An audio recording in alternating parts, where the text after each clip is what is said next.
This is Dr. Rebecca Johansson, running a triathlon coach with the Performance Project. You can find us at theperformance-project.com. Today's Sports Science mini lecture is on GPS watch accuracy in road running. This study is from my PhD data that I completed at the University of Cape Town, and my supervisors were Professor Mike Lambert and Dr. Jeroen Swart. This study was done in 2017 at the Two Oceans Marathon Road Race, which we've discussed in previous mini lectures, but it's a 56-kilometer ultramarathon that's done on the road, and the course has a big variety in terms of straight, flat road sections, going over mountains on the road and through shady sections. So a lot of different types of terrain in terms of GPS accuracy, which is important to keep in mind. So what we did for this study, we had 255 participants, and we split them up into 8 different categories depending on the GPS watch that they were using. So in this table, we'll go from top to bottom. So the top one is GFX. That's anyone that had a Garmin Fenix watch. So in the text on the bottom, below the table, you can see all the different models of watches that were included in each category. So for the Garmin Fenix, that was, and keep in mind this is from 2017, which is why the models seem quite old. It's anyone with a Garmin Fenix 1, 2, or 3.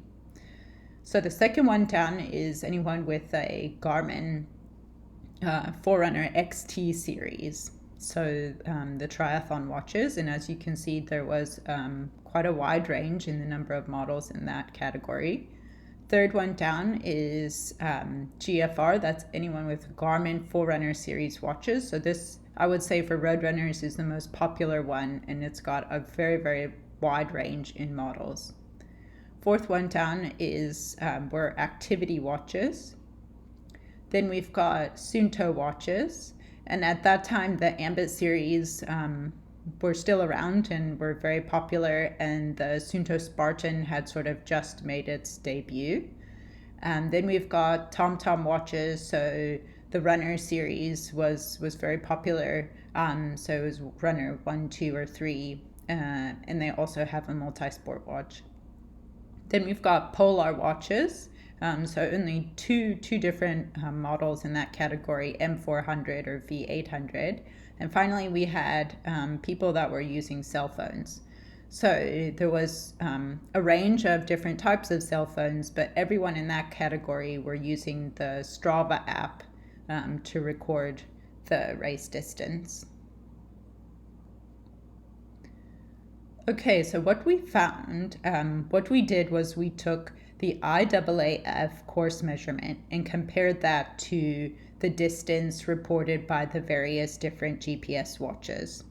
And then we calculated a relative error, so a percent error in distance reported for the watches.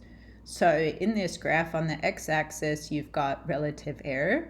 So all of the data points are in the positive values, which if you're in a positive percent error, that would indicate that the watches had reported a distance that was greater than the IAAF course measurement.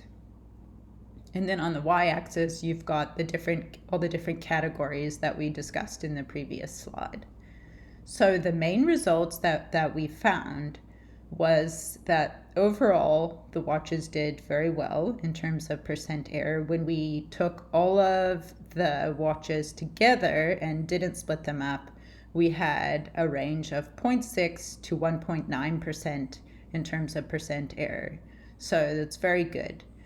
And in this graph, in the shaded region, from -1 to +1, whenever you have a course that's measured, an IAAF course measured, that they can only guarantee the course measurement to 1%. So that's it. That's something that we had to take into account when we analyzed the results. So the main results was that the Garmin Fenix and the cell phones did worse in accuracy compared to all of the other categories except for the activity watches. And the reason why there was no difference between Garmin Fenix, cell phone, and the activity watches is because that interquartile range around the median for the activity watches is quite large. So there was a lot of variability there. So the flip side to look at it is that the Polar, TomTom, Suunto, Garmin Forerunner, and Garmin XT watches did very well, very, very well, and they did better than the cell phone and the Garmin Fenix series watches.